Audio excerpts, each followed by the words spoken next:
Namaste and welcome friends to our Sunday edition of Gyan Ganga Words of Wisdom on our Virat Hindustan Sangam social media channels. As you know, we started this series in the month of April 2020 and we earlier on for a few months we had a daily show during the lockdown and now we have a weekly show on Sunday and we have on Saturdays our legal words of wisdom, Gyan Gyan Ganga, which we beam every Saturday at 8 p.m. Very shortly from March, we are going to start our Arth Gyan Ganga, economic words of wisdom, probably in the first week of March with Dr. Swamy and our other colleagues, Arvind Chaturvedi and Professor Vaidyanathan. So we today will be discussing a very important development that is regarding an update on the COVID-19 vaccine, and we will be also discussing the US political scenario and its impact on India. For discussing these two topics, we have with us Dr. Subramanian Swamy. We have with us Sree Iyer from the West Coast. He's been associated with PGurus. He's an author, inventor, and he writes regular columns, virtually daily columns, and has published numerous books. And every day his website is being watched closely for people of Indian origin and people from India.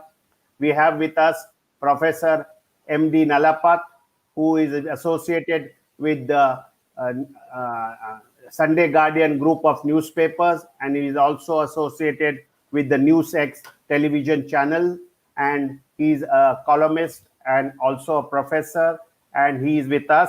And we also have Ramesh Swamy, who is one of our co-hosts, but who is based in the US, and he will also give us his inputs on the political scenario in the US. I have with me my colleague, Professor Arvind Chaturvedi from Delhi, and I thank our technical team led by Ashish Shetty, Tejas Navalgul from Pune, Ishwar Iyer from Navi Mumbai, Vishal Mehta from Mumbai, Swaminathan from Chennai, and Rakesh Gadgi from Karnataka for their support for the putting up this show together. So with this opening remarks and welcoming all our viewers from across the globe, we are watched in more than 130 countries around the globe. It is over to Dr. Subramanian Swamy, our president, patron of Virat Hindustan Sangam, for his opening remarks. And then we will be having the discussion first on the COVID-19 vaccine. Over to Dr. Swamy. Well, these two topics are extremely important, and both are of immediate concern for Indians. And so this talented panel is going to be, for us, very fortunate. We'll have a wide-spreading discussion. Much of the discussion will be on the United States because that's contemporary, and this vaccine issue is going to continue for some time. So let me first briefly say something about that, and then ask any of our panelists if they want to say anything on the vaccine question. And then bulk of our time we will devote to the developments in the United States and its implications for India. As far as the vaccine is concerned, originally there was an announcement that only the Oxford AZ vaccine would be manufactured in India. Now, let me say that this vaccine is not a discovery of Indians. It's not something our Indian scientists have done in India. It's in United States. There are both American partners and other partners. Plus, of course, the whole experiment was conducted in Oxford University. That's why it's called Oxford AZ. Now, this vaccine has not yet got certification from the United States Food and Drug Administration. It has not got from the European Union. And till India announced that they are going to use that vaccine to mass produce through a Pune-based company headed by Mr. Poonawalla, The British didn't give a certification. British certification came 2 days after the announcement in India. Now, the case of some of us raised our voice as to why a purely indigenous vaccine being produced by capable of being produced by the Bharat Biotech, 100% Swadeshi country company, which has been producing a number of vaccines in the past. India is perhaps one of the largest producers of vaccines on smallpox and so many other diseases. And with that experience, these two husband-wife team who got a PhD from Wisconsin came back to India and decided to set up a Swadeshi unit. Why it was not given, and after this got tremendous traction in social media, the government suddenly, hastily, in the evening, announced that this also would be one of the vaccines which will be closely watched because it had not completed what they call as phase 3 trials. Actually, they are in the middle of a phase 3 trial, but as the briefing given to me in the Standing Committee of Parliament for the Health Ministry, the Health Ministry officials, they pointed out that they have their own separate section in the ministry dealing with these questions of certification and so on. And they have determined that the Bharat Biotech company had actually done much more than phase 3 already. And the phase 3 was just a formality in which they have taken a huge sample of some 30,000 people. So they are already, I think, crossed to 22,000 in trials. And so there was a lot of propaganda against it. These international forces are very, very active. Bill Gates is one of the partners, or rather collaborators in or providing funds to the Pune Serum Lab, International Limited. And so that controversy is now settled, and vaccines are coming out, and it's being administered, maybe not in the pace that we thought. We thought 1 million per day, but it's actually 200,000 because there's still logistic problem, but I'm sure it'll pick up. So now we are reaching a second stage.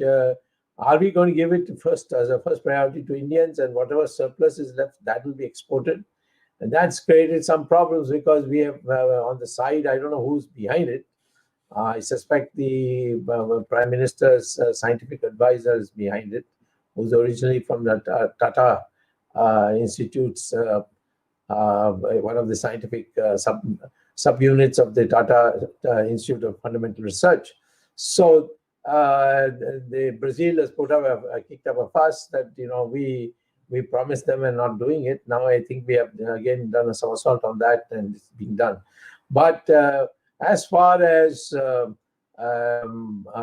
BBL, that is the Bharat Biotech, is concerned, their rates are like 95% in terms of safety. About its efficacy, we'll all find out, because nobody knows anything about the efficacy unless you actually go for a general trial, a general application of the vaccine. As far as the Oxford AZ,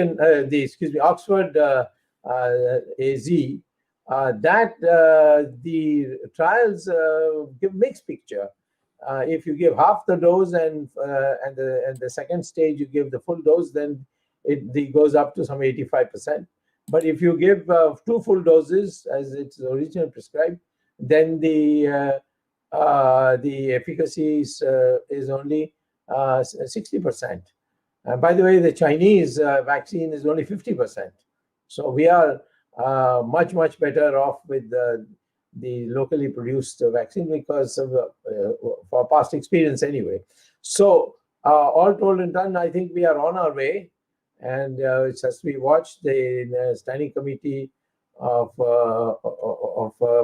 Parliament for Health and Family Planning is meeting again on 22nd. And I'm hoping to summon the principal scientific advisor to the Prime Minister and asking him, give him a shakedown, because he was a member of a special committee set up to see how we can indigenously produce the vaccine, and he seemed to have leaned in favor of the foreign one. And the foreign one was entirely tested on foreigners. We don't know how it's going to be received by Indians, whereas the BBL has been entirely tested by Indians. So this is briefly the point I want to make. If there's any comment from our international visitors, I'd be happy to hear. I think we'll all be happy to hear it. Please, Iyer and Ramesh, would you have anything to say? I'll have the Sree Iyer to jump first. He's a guest. Okay. Dr. Swamy, BBL's vaccine, I think, makes a lot of sense, because we must remember that in India, bacteria thrives more than virus.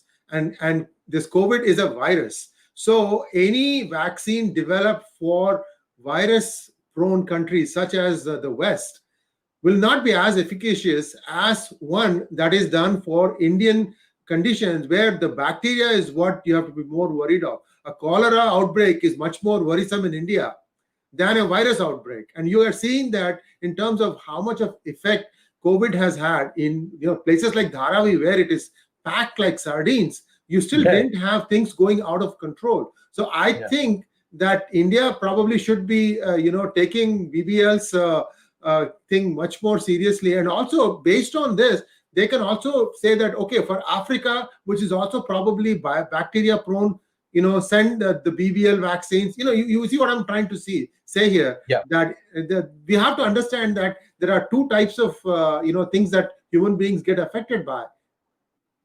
Yeah, sure. Okay. So coming from my end, I think based on what I see, the BBL is the best option, because 100% of their clinical trials were conducted only on India, unlike the Oxford, because there is no clear data from the Serum Institute as to how much of that percentage of that were conducted on Indian candidates. So it's going to be a question mark. Plus, a lot of, from what I heard, is also a lot of RSS and RSS volunteers, even so a lot of them from VHS, have been a part of the early trials for the BBL vaccine, and the typical side effect they had was just a pain in the place where they were shot and a little bit of fever, but other than that, they seem to be fine. So I think for Indian countries, I agree with Sree, we should actually go with the BBL vaccine. Obviously, not one company can make for the entire population, so AZ can also be taken into consideration. But I think the government should take it on a war footing that the local vaccine is much better, and they should start getting this administered. The second point, I don't know if it is a fact, is not many people are taking the vaccine. That even in the US, that's the situation, because they're all afraid, because it's a vaccine that typically takes 10 years. You're putting it in 10 months and say, expect me to take the vaccine. They're all afraid of that. So that is still a challenge. So I don't know how that mindset, because you can't force people to take a vaccine. At the same point in time, it's a pandemic. So, you have to educate the people and tell them that it's important, not just because it is this thing, but that comes from the leadership. Like in the US, the president, the vice president, the president-elect, vice president, everybody took the shot day one on live television. I don't see that in India, because that is a very bad precedent, because I think the Prime Minister and the cabinet should do this, show confidence to the people, saying that, we have to do it this way, so that people are there. If the entire leadership in India is not taking the vaccine, why would a common man take it? So that is very important, because it's optics. It is important that the leadership shows up. Not even one person shows up and saying, not even at a state level, not even not even an MLA is going on television and saying, what, I'm going to take. But for Mahesh Sharma, he's a doctor, so he's got a head on his shoulders, so I think he's sensible enough to know what it is. He's just now, but he's a member of our committee, and he's very good. So he knows what it is. Doctor who runs an hospital. Perfect. So he knows the pros and cons, and if he's shown the confidence, that confidence should permeate with all the leaders, and that's how we have the public going, because nobody's going to take it because my daughter Yeah. took it. She's in the medical profession, so she took it. Her only was overnight was the pain in the area that she took the shot in. After that, she's fine. Yeah. So she took the Pfizer vaccine, vaccine. So I think people need to have the confidence that need to go on. Any vaccine, anything, everybody, someone or the other is going to have a reaction. I mean, I don't think that should be the reason as to why, people should not be, vaccinated or not. It's a very wrong precedent to set. That's Okay. my comment that I have. Thanks very much. Monu Nalapat, you want to make a comment? I know you're not too much interested in the topic. Well, before we go ahead, Dr. Swamy, MD, can you hear us? MD, can you hear us? I think he has a connection problem. Can you hear us? Hello, Yes, can I you can hear hear you now. Thank you. Okay. So You want to say anything about the vaccine? Or before you go on to your topic? Fine. I can hear you now. Yeah. Okay. Want to say something about the vaccine before we go on Very to your bad topic? connection. I know. Can you? But Can I suggest something, MD? MD, can you just audio is fine because it will be better. You can just mute your video. Stop cam. If the video doesn't come in, your audio will be clear. Something is very wrong with my connection. Yeah, now you're okay. Okay, so we'll come back to you later. Okay, Dr. Swamy. We will proceed. No. Okay, fine. Okay, Harvind, do you want to say anything? Yeah, I just want to comment on what Ramesh Swamy and Sree Iyer said about the BPL and what you had said in your initial remarks. Even in the program last week when we had Dr. Varun Sundaram from US, who's a doctor, and he's commented, relatively speaking, BBL is better, but these are subjective opinions. We had a team of doctors from Ram Manohar Lohia Hospital on day one on vaccination, that is yesterday. They commented that BBL is not safe. And of course, they have been criticized all over because they have commented on this after the inoculation. That was not on behalf of the hospital. But individual doctors. There's some association of which the vice chairman of the hospital, and I've summoned him. I've asked him to be summoned for the standing committee to see. But I think they are backing off from what I heard today. The second is that people have some kind of apprehension. On day one, whatever number was supposed to be there, only 50% turned up in Delhi for volunteering to get vaccinated. Their names were there, list was prepared. They were informed not in advance, but they didn't come. Not in the rest of the country. They are almost 100% turned up. Okay. It's only in Delhi you are having this problem. Yeah. Anyway, it's a point well taken. We are still watching it very carefully, and we have not come to any conclusion. Things when these points is made. Shall we move on to the American picture? The main topic, yes, Dr. Swamy. So you can start with your initial comments, and then Sree Iyer will chime in, and then we can go from there. Well, I'm an Indian. I have no business in what's happening inside the United States, but I'm only concerned with one thing. How is it going to be in our Indo-US relations? Now, there is something called India-United States relations. There is something called the BJP-United States government relations. There's also a Modi-United States relation, because the person who has become the CIA chief, William Burns, was earlier on, I think, in the State Department, and they were that was during the Gujarat period. He was a little hostile to Mr. Modi personally, but then some years have passed by. Maybe he has mellowed on that. We don't know. But the question would be whether Trump was directly and totally hostile to China. I don't get the impression from the composition of the cabinet that the incoming Biden administration is going to be so hostile to China. In fact, there's celebration going on in China, and we need to factor that in, because I think we have essential problem with China in the coming months, particularly on the border, and so we don't know how they will react. So I think what I think would be better is that the two persons from the United States here on a panel, Sree Iyer and Ramesh, and if we get Nalapat, who's written extensively on the subject, and he's the one who alerted us about S-400. At least I have learned it from his articles and conversations with him. So his input will be very valuable if we get him on. So perhaps let's see a right start, and Ramesh, if you can help in the background. Yes, sir. Will do. To come on. Yeah, will do. Over to you, Ramesh, Sree Iyer. What do you have to say about the scenario of Indo-US relations in the context of Biden coming to power?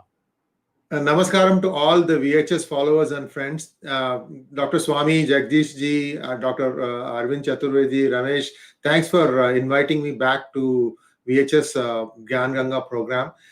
This was one of the most bitterest fought elections.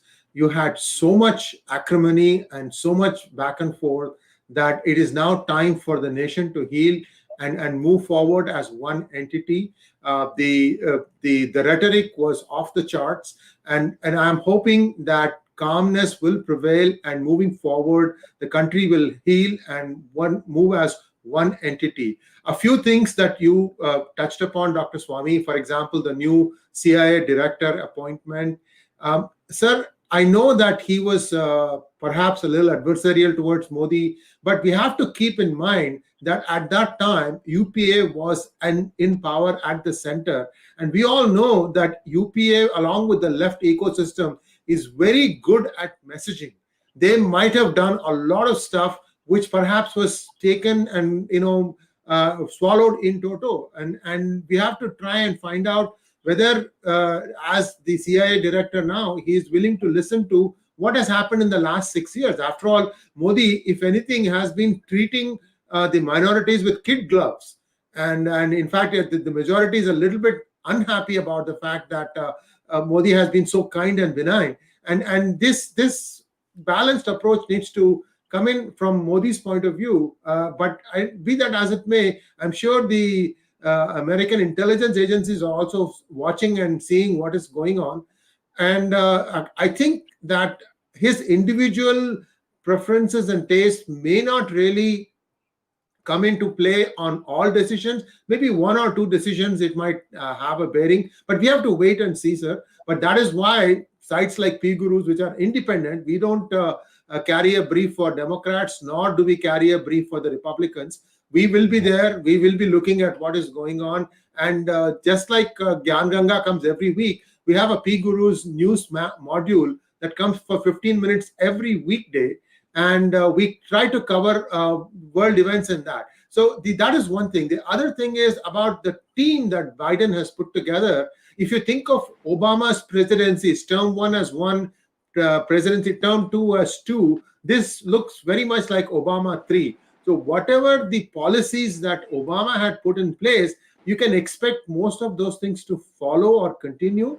And perhaps Biden will be his own man and he will grow into that role. We have to keep in mind that in the first term, Obama was not really doing things that he would have liked to do. But in his second term, he grew into that role and he was much more decisive. Unfortunately, in the first term, China got a free ride, and that is what is now coming back to bite the United States in the back, in my opinion. So there is a crying need to continue with the sanctions that Trump put in place against China, because that is the right thing to do.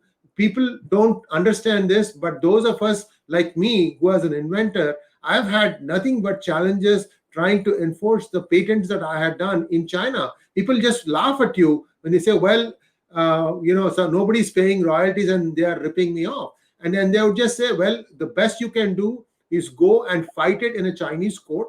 And even if you win the case, the Chinese court will only ask the offender to give you an apology. That's it. No monetary damages, no punitive damages. So this is the kind of legal system that exists in China. So the only way to bring discipline is to do what Trump did. And for some strange reason, many US presidents shied away from doing this. And now at least something has been put in place. I hope that the current administration will continue down that path and make sure that the transactions are more fair. And we have to wait and see how that goes. It also helps that Kamala Devi Harris, the vice president-elect, has her moorings in India. And I'm hoping that election rhetoric apart, she will be more aware of what happens in India and be more of a balancing act in whatever decisions the Democrats may take. Clearly, they have been listening to the opposite side, which I say is many of the rogue Islamic nexus that has formed in the recent few months. And they certainly have a lot of clout, but that should not make the country's policy go in that direction. There is a Democratic Party policy, there is a country policy, and usually the country policy is something that suits best United States interests. And so that should be the magnetic, that should be the compass that United States should be using. And I'm reasonably sure that that is what is going to happen. It's been known that Biden is a fair person. He is a fairly effective, he gets things done. He will be less confrontational towards perhaps the Republicans who will have 50 seats in the Senate. And I think it will be smoother than what we think, but there are some headwinds. For example, the second impeachment, in my opinion, was needless. They could have just done a censure and moved past. But now what could be happening is in the first first 100 days of the Biden presidency, the impeachment will still be there because they'll say, but the Senate hasn't voted on it. And it would be a needless distraction. The country and the world is going through very, very difficult times because of the COVID. That should be the focus and jobs, the stimulus. Biden wants to have another stimulus of 1.9 trillion on top of the 900 billion that Trump signed off on. And that is only one party. By the time he is done, he's going to add 4 trillion more. So the numbers that are being talked about, it's going to leave a lot of money sloshing in the system. And that's not a good thing either. So we have to wait and see how that plays out. But I'm hopeful that having won the election, Biden and Kamala Devi Harris will rule for the country, for everyone. Thank you. Ramesh, you want to add? Yes, sir. I'll add. I think we have MD. MD, are you in? Can you hear us? Yes, I can hear you. Okay, perfect. So would you like to go before you ask him? Yes. I can hear you. Yeah, okay. MD, you can. You are audible to everybody. On Indo-US relations. MD, your take on the topic, what's happening in the U.S. political scenario and the impact. So your comments, please. For India. For India, impact on India. Yeah, I don't know how good this voice is on a bad connection, but in my view, it's done and dusted, and it has been done and dusted from the third. We lost him again, Dr. Swamy. We lost him again. So sorry, folks, we have a bad connection with Professor Nalapat. So he's based in Kerala, so I guess there is a challenge. Yeah. I have him back. Yeah. Go ahead. MD, go ahead. Yeah, I'd like to say that it's, we have to realistically that the election is over, and realistically that several elections have had problems. I mean, the more obvious ones are, for example, the hanging chads of Florida and George W. Bush being elected president by the Supreme Court of the United States because they refused to order a recount for Al Gore. Well, then what about Nixon when he went against Kennedy and the Chicago machine delivered a lot of votes? So, I'd simply like to say that this kind of thing has been happening in elections and in the. Yeah, we lost him again. Dr. Swamy, I think we'll be going in and out with him, so we'll just wait for him. As soon as he joins back, I will bring him on. But I just want to agree with what Sree said. We just need to move on. I mean, this is over. We just need to focus on what this administration is going to do, because the headwinds are there for specifically from an Indian standpoint. There are, because it's basically an Obama/Clinton 2.0. I don't think that is a good sign for India, because when I just brought you back in, I'm just finishing up my comment, and then you can jump in. I'm just saying that the new administration, we need to just look on, because there are some headwinds because of the people that he has in his cabinet, and because it looks like it's an Obama 3.0. So we just have to be careful when we. There are going to be headwinds for India, and they're not, they're very favorable to Modi and BJP. So you can continue, MD. Look, I'd like to say that, a good pilot can navigate any headwind or bad weather or whatever. And the reality is that the alignment of India and the US is almost in a perfect symmetry now, where it comes to global geopolitics. The point is that a good pilot goes in for the correct direction. And let's say you're flying from Bangalore to Los Angeles. You set course for Los Angeles and you land, and then you go in the direction of Los Angeles. If you go in the direction of Santiago or Rio de Janeiro, you may have a problem. So I can tell you that the alignments are perfect on both sides. As far as the US side is concerned, I am convinced, based on my assessment of some of the individuals who have been selected by the Biden-Harris administration, that they are very realistic about Cold War 2.0.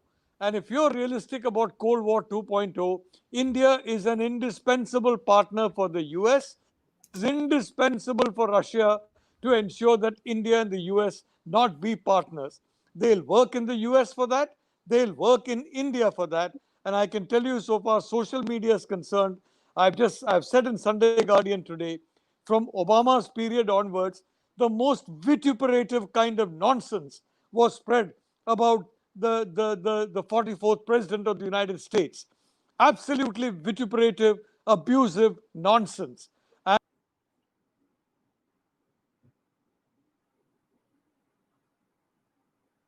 We lost him again, Dr. Swamy. So we'll wait. Okay. So let me ask you a question, Ramesh, before he comes back. He's back. Okay, he's back. Okay.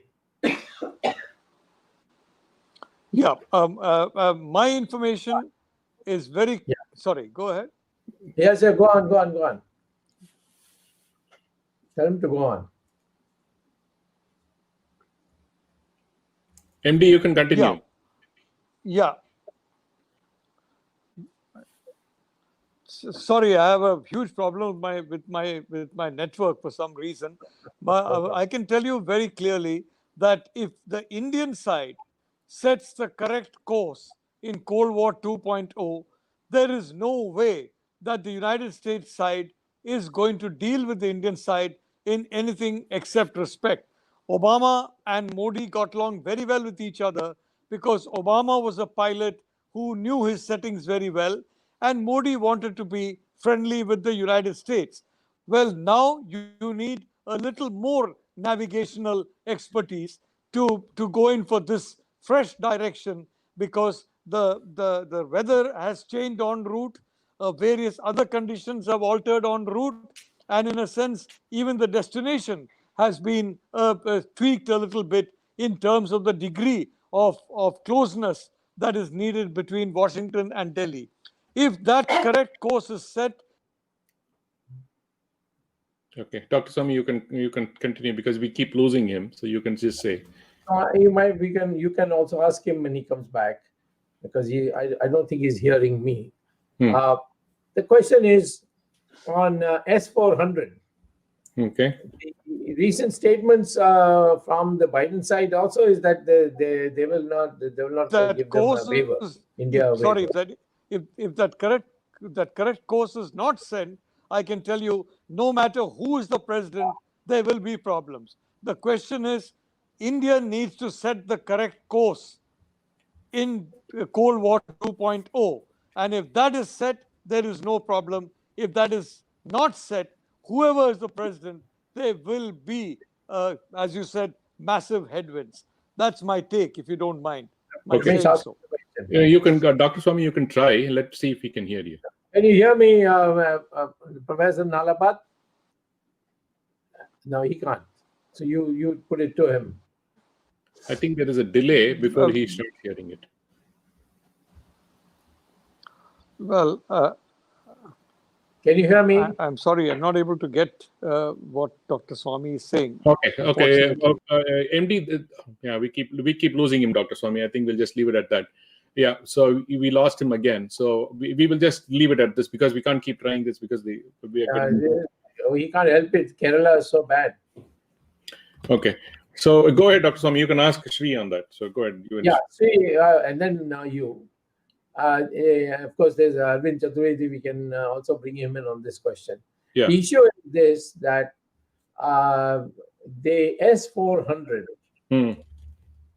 even when I had gone 2 years ago to the United States and had a meeting with the very, very influential top officials of the State Department. And they took me out for lunch, so I mean, therefore, it was very informal. And they were very, very upset with this S-400. I asked them why. He said, well, you know, it's got Chinese technology. For its whatever electronics they have put in, and therefore we can't afford Chinese to be around when our most advanced equipment at that time, they were even thinking in terms of F-35 come into India. So this was something that was agitating them. Now I find that in Turkey they have put a sanction.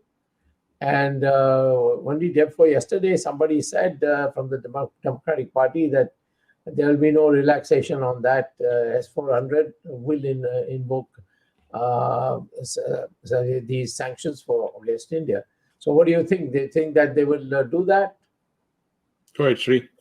Yeah, there is a real challenge in front of India. I think they will go ahead. Dr. Swamy, if you will indulge me, I want to give a technical scenario which should make people think a little bit harder about going with S-400. Sir, in 2010 or 11, I'm not 100% sure, one of those 2 years, a cruise ship that was bearing US passengers suddenly came to a grinding halt in the middle of high seas. And the only explanation that people could provide was that an electromagnetic pulse called EMP was directed at it. And what an EMP does is it completely disables the electronics inside the ship. Today, the cruise ships are completely navigated using computers. 100%, sir. There is a pilot sitting there, but he doesn't do much. The computer takes care of everything. So if this EMP has been doing the rounds, people don't talk about it except in hushed voices. So the real fear is that the EMP technology is being controlled by the Chinese from their satellites. So just imagine, sir, S-400, India is in a critical phase in its war against Pakistan. All of a sudden, the S-400 stopped functioning. Not only Pakistan, Sree. I mean, we are buying stuff from Russia with Chinese technology. They can disable that too. That's what I'm saying. S-400 is Chinese technology. I'm not even saying it's Russia. You can have a Russian plate on top. Yeah, that's right. They can just disable it, and we can just see them. Probably put them in museums. Yes, yes. Yeah. So what And is by it the way, that the India Indian is? government has insisted that we'll go ahead with S-400. Anyway, we have sunk 40% of the cost already to them. But the price we have to pay, we have already paid in advance 40%. So they are saying they are going to go ahead with it. So I think this is going to be one point on which United States and India are going to have a problem. Then there's a liberal wing which is influential in terms of intellectual influence. And they have been targeting BJP and Mr. Modi for a long time. And they will twist anything and everything and put it across. Do you think that they are going to keep it quiet if the relations continue to be as warm as they were during Trump's period? That is the question. Is it for me? Yeah, go ahead. Yes, both of you and you in particular. So, sir, I see some green shoots, sir, and I say that because in the stimulus bill that Trump approved, there's a considerable amount of money set aside for improving Tibet. There is going to be a resolution passed where a portion of Tibet is going to be officially recognized by United States, and India will need to jump in with both its feet right away. After all, India is hosting the government. I mean, we are letting the Tibetis government have their government in exile in Dharamshala. So India needs to be front and center when that thing becomes official. So that is the silver lining I see. So that there is going to be pressure. What about your treaty that you signed with them, not once but twice? First by Jawaharlal Nehru and another by Atal Bihari Vajpayee. That Tibet is an integral part of China. Dustbin. Okay, so then they can retaliate with the same thing, saying that we will recognize Tamil as a separate country, Tamil Nadu as a separate country, and give weapons and arms to whatever is left of the LTTE. We'll have to send Dr. Subramanian Swamy. We are, the question is, we are not able to manage Ladakh, and now Arunachal also is going to be a problem. Correct. And you're talking about managing Tibet. No, the whole thing would have to be done by US, and with India will have to probably give tactical ground support. Yeah, but see, Sree, if you're not going to send troops to that part of Tibet that you got in mind. It will be they will expect us to do it. By the way, in 1959 they had made the same proposal, and we said who? Then they said these Khampas. There's a tribe called Khampas, very fierce fighters. They were sent to Denver, Colorado. They were sent to Colorado, where the terrain looks like Tibet. They were trained there and sent back to and parachuted into Tibet. And India couldn't provide them backup support, and they were all killed. Yeah. So, Dr. Swamy, one comment from I'm saying that this is a friction point. Correct. 400. Mm-hmm. And you are saying that no, the Americans are now the Biden administration, is it going to be so hostile like to China as Trump was? Trump was? I don't think so. So then I've already got the indications, because the Chinese are celebrating the arrival of Biden. So the Biden is a. I mean, sorry for interrupting you, Ramesh. One more point, and take over, and then of course Arvind is also there. The issue is this: that it's not. It's going to be fundamental, according to me. I mean, as an Indian, as I see that the relations between India and the United States is going to be different, and it's going to be much more nuanced. It won't be so forthcoming. Mm-hmm. And there will be demands that on SCAA we must make modifications. On Article 370 we must do something. These demands will not come officially from Biden, but they will come from the Congress. It will come from various groups which will depose before the congressional committees, and there will be support from India, from those rascals who made this whole mess in the past. They will be the ones who will be advocating it. So I think we should learn to tighten our seat belts before taking off. Okay. I mean, the floor is yours. I'm just sort of trying to provoke you into giving me more answers. Yeah, I think you have taught us well, Dr. Swamy. So, Arvind, you want to also assist me in this? Yeah, I just want to say about this very grave threat about the S-400 sanctions that you're talking about. You see, in 2019 itself, the Pentagon official had made it clear, not from the US administration, that anybody, even in India, if they buy anything from Russia, or especially the S-400, because S-400 is a counter to the 5th generation aircraft of US. Now, what happens after, maybe due to some love affair, US gives this 5th generation aircraft to Pakistan, and we have to protect ourselves in order. And in 2019, when the US had made this statement, Indian government did not react. And despite that, they went ahead with the deal. And out of 40,000 crores, as you say, about 40% has already been paid in advance. We are expecting it now. And if we are taking a conscious decision to buy S-400, despite this statement from US, that means we are prepared for it. Dr. Arvind, the one question here. Russia has said they're going to get delayed. They're not going to deliver anytime soon. Yeah, that's right. Right. So, we don't know when they're going to deliver. I've told them delayed. Yeah. So, Dr. Swamy, my point is this. Okay, typically, from starting from Biden is a career politician. He's just going to try to find middle ground everywhere. So that has been his career. So I think that's the tactic that he's going to use.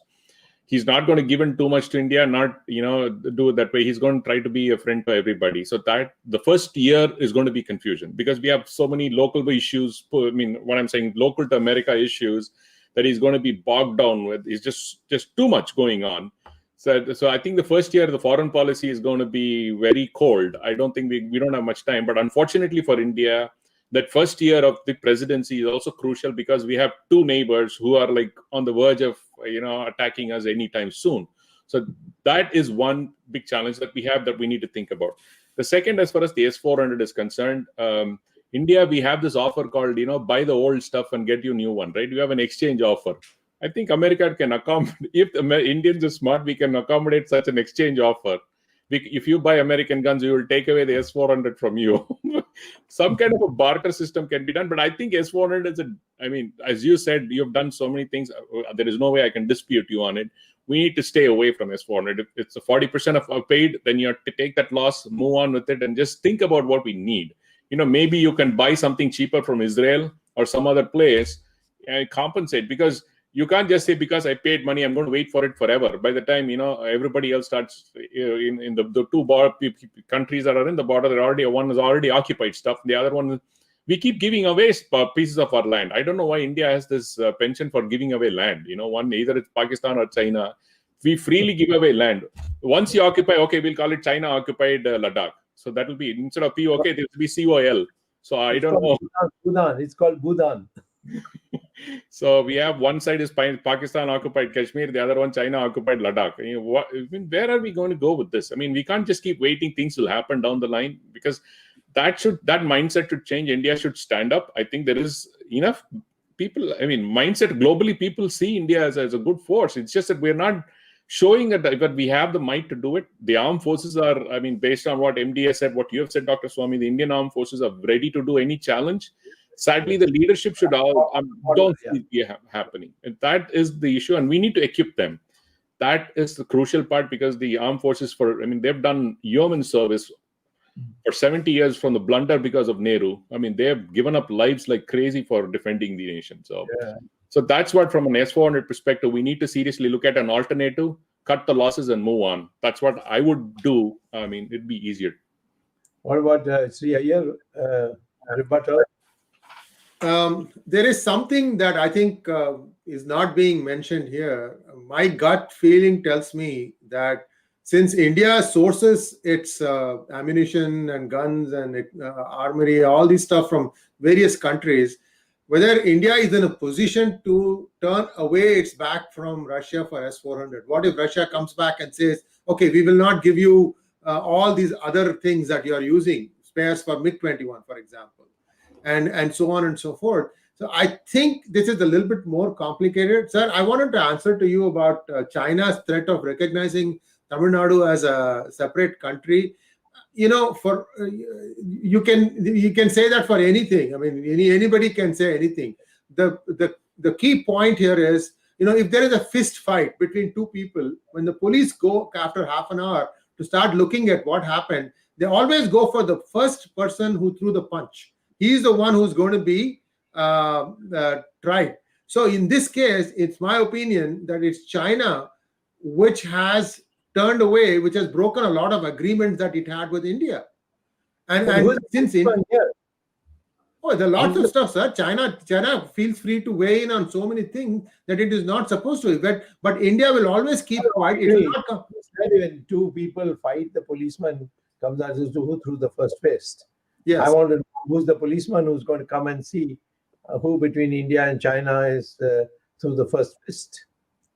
Oh, I'm just using a metaphorical thing here, but we have to look at the track record of these two countries and see how many times.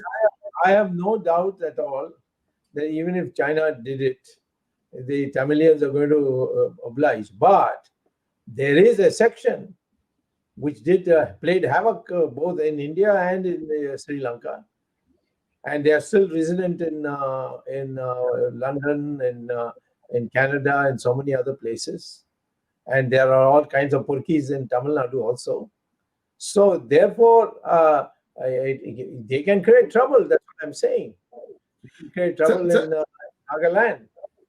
So you are giving the solution also. You look at the common factor between London, Sri Lanka, and China. Who's the common element in all these things? It's India. India has to figure out how to make sure that three things: its defense, its external affairs, and its economics. They're all in sync and they are moving in the same direction.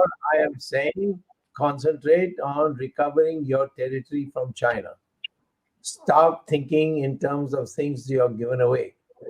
That is Tibet, Taiwan, Hong Kong. I mean, I see this debate going on. We must do this on Tibet. We must do that. Tibet. You have formally have a treaty with Tibet with China that Tibet is part of China. Not once but twice. Mr. Vajpayee signed an extra treaty that if China wanted to partition Tibet, they are entitled to do so. And the Chinese therefore cut up Tibet into 4 parts. 3 parts they merged with the neighboring states of Tibet. And now the Tibet is only 1/4 of what it was. And now they may even appoint their own Dalai Lama in case we don't follow the custom of the past, namely that the Dalai Lama gets an endorsement from the government in Beijing. All previous Dalai Lamas have been given the final ring to wear to say your Dalai Lama was the government of China in Beijing, what was called Peking. Read my book. I've documented it. Okay. So don't be romantic. This is a romantic idea. Well, we will do this. You first get back this POK before thinking in terms of liberating Tibet.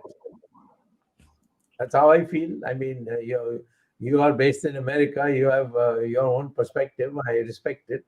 But this is a hardball discussion. Dr. Swamy, the LOC should be renamed, right? I mean, instead of line of control, we should call it Ladakh Occupied China. No, we originally called it LAC. LOC is between us and Pakistan. Pakistan, no, just say so. This LAC, we have LAC here, line of actual control. Okay. Which we agreed on a very temporary. Land by China? Huh? No, those are jokes. But the fact is that we made LSC in 1993. I was very much present there because Mr. Narasimha Rao did it as a temporary measure for a final settlement. And the final settlement would have meant the whole of Arunachal was India and adjustments in the Aksai Chin area. Dr. I have one question for you, more on the China side. Is it possible for India? I mean, I know it's a possibility. Again, it's a very hypothetical question. That China can split too, and can India be a force or do something to create that split? No, first you recover your own land in order to create confidence that you can do something inside China. Okay. And I don't see any way. The Chinese have very systematically unified their population with a single language. They had multiple languages, but they have made everybody learn what is called as Goyu, that is Mandarin. Goyu means national language. And it's an integrated society. And another 20 years, there will be no Tibet. They'll all be Chinese. Yeah. Dr. Swamy, I want to bring to your attention, you mentioned William Burns, because even as late as February of last year, before the pandemic began, he was not very, well disposed to Modi's government, because he felt that they are, so that, and now him being the head of CIA and the former State of Department guy who was in Benghazi, Clinton's understudy, doing the State Department, had, Secretary of State. Yes, it's going to be very difficult for India. I heard MD say that it's a headwind, a good pilot. That's all a good metaphor to see. But it is it is not an easy task, because these two guys, they come with a lot of history and baggage. So, I want Sree's comment, because I feel it's not going to be an easy headwind to navigate.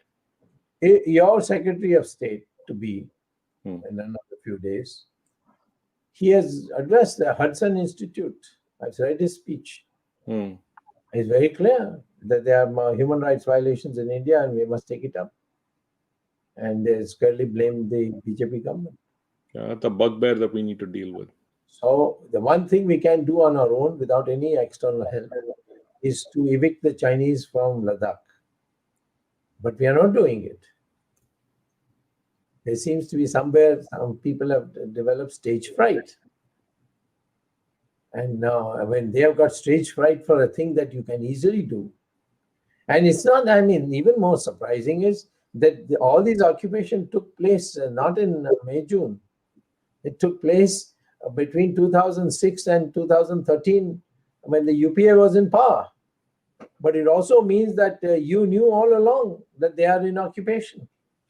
And did your 18 times meeting with Xi Jinping, did you raise it at all? It never made the media. So, we have a lot of questions to answer, but I would say that based on my knowledge of whatever knowledge I have of the Indian military capacity, if you tell them, evict the Chinese, we'll be able to do it. And if the Chinese escalated into a world war, a full-fledged war, then, of course, I think automatically other countries would come, depending on their interests. I think Vietnam, Japan, Australia, of course, the United States, all of them will start supporting you. But at this time, if it's on this border conflict, nobody is going to come here and invest anything. They can give you advice, moral support, beautiful statements, drafted statements, and our media will suitably play it up. The United States totally with India. What does that mean? You see, put your money where your mouth is, as the Americans say. So I think, if I may put in my 2 bits worth before I hand it over back to you, United States and India relations is going to be tested. And it depends on our articulation and the United States formulation. Because the United States is a new government, they have to formulate. Because we are woozy, we have not clarified, we have to articulate. You are with the Russians, be with the Russians. The Russians are with the Chinese. They are junior partners with the Chinese. I've documented that in my book, if you get a chance to see, where the former Foreign Secretary of India, who are all very cautious people when they write, but this Mr. Gokhale, he wrote an article in the Hindu in which he said that it's quite clear that Russia has become China's junior partner because of the money factor. Russia is bankrupt. The Chinese have accumulated such a huge foreign reserves, they can afford to give a few $1 million at any moment notice. So that's the thing. And then also see your backyard. See that China, Sri Lanka is not humiliated by your bureaucrats. So too with Maldives, you lost Nepal, you get it back, try and win them back. You have lost de facto, you lost Bhutan, get them back. Secure your boundaries and administer a military feat, which we have with bare hands. We have demonstrated that in Galwan Valley in June, where our chaps climbed up a hill where the Chinese were, and that time because of no use of weapons agreement, I don't know how they abided by it, but both fought with bare hands, and they managed to kill 20 of us by either throwing rocks as they were climbing up the mountain. And we, after reaching the mountain top, we must have killed about 3 times that. And the one Chinese who's defected to the United States, he said, no, it was more 6 times.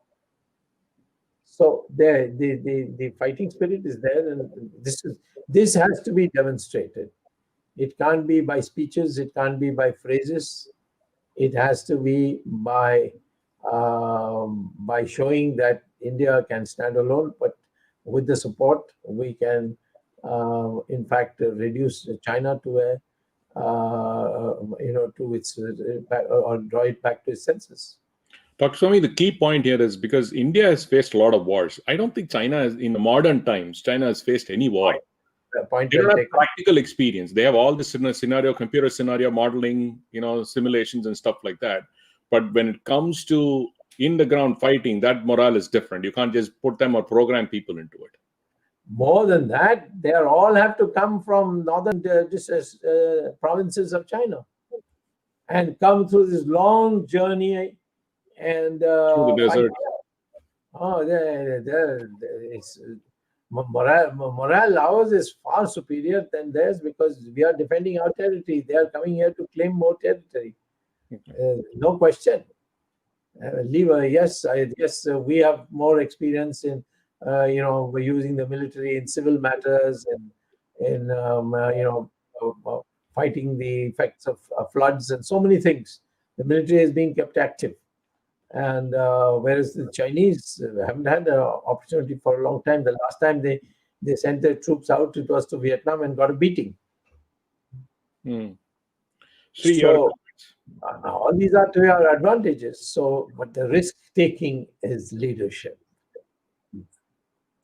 Sree, you want to say a few words? Yes, Dr. Swamy, if you think of 10 things that are affecting relations between India and United States, in my opinion, I think 8 of those are from India's side. For example, you said that the new CIA appointee has made some statements, the Hudson speech, and so on and so forth. Why is India not improving its communication, sir? Why isn't India saying what it did? I mean, the minorities in India are being pampered. What is human rights? Who can say these things? I mean, I can be one voice explaining to people, showing the truth, but still city councils continue to pass resolutions. Yesterday, I was with a council member of a city called Fremont, and I was giving him all the data. And I said, look, I've had 3 lawmakers come and on a channel and explain why CAA was drafted, the rationale behind it, why somebody was left out, why somebody was taken in, everything. And still these things continue to happen, sir. This is mostly because that communication from the BJP government, what it has done for the minorities, I mean, that needs to go and resonate. Look at the number of lobbying organizations who are carrying the brief for Pakistan and compare it with how many are there from India in the United States Capitol. You can count with your fingers how many people work for India, lobby for India. So these are all challenges that the Indian government faces. If the other guy is jumping 100 feet, you have to at least jump 30, 40 feet. But right now, India's voices in terms of explaining its strategy, it's buried under noise. I entirely agree with you. The question is, if I ask Sree Iyer to represent us, then somebody will feel this guy will leave us no room to exist. And that's the way there. And then what happens to my son's admission into foreign universities? I wanted to be on the good books of Mr. A, Mr. B. There all kinds of considerations are there.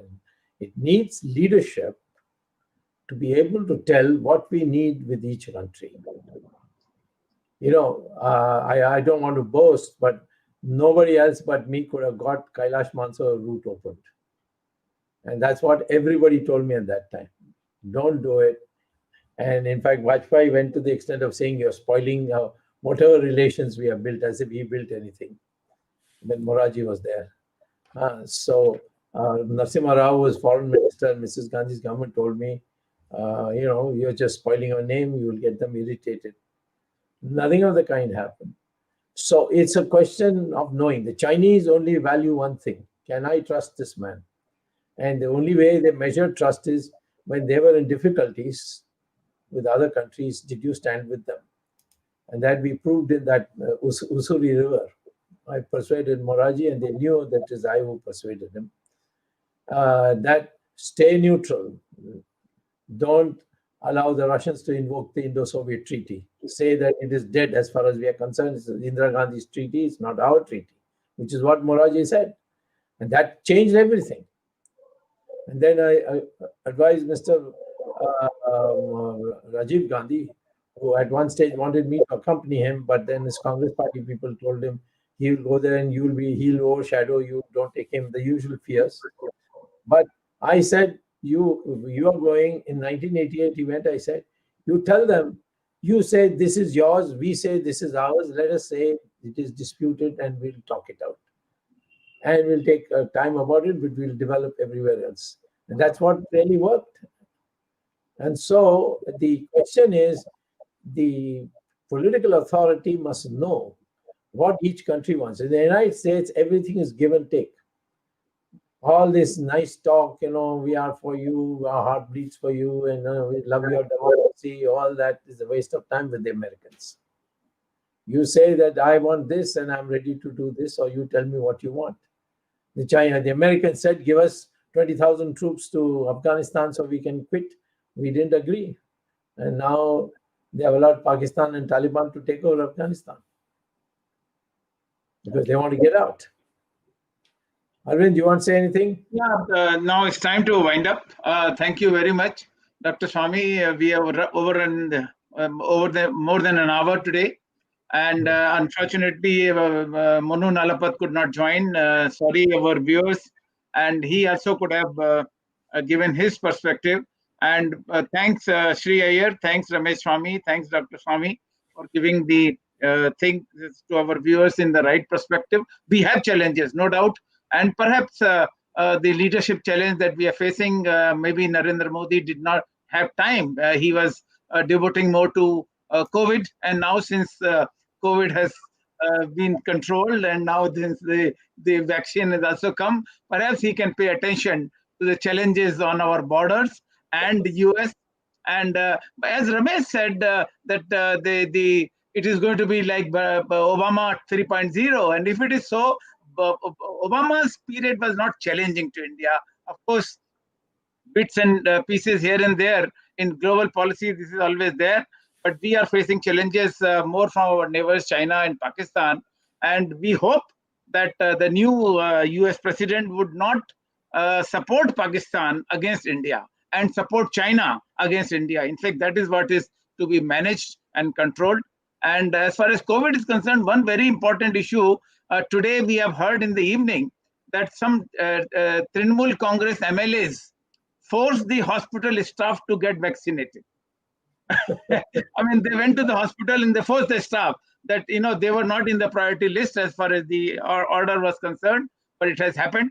And also we saw in the evening about the Washington that the White House is being protected and it's almost like a curfew-like situation. So we can say that Indian democracy is more mature Indian common man is more mature as far as democracy is concerned. They are afraid.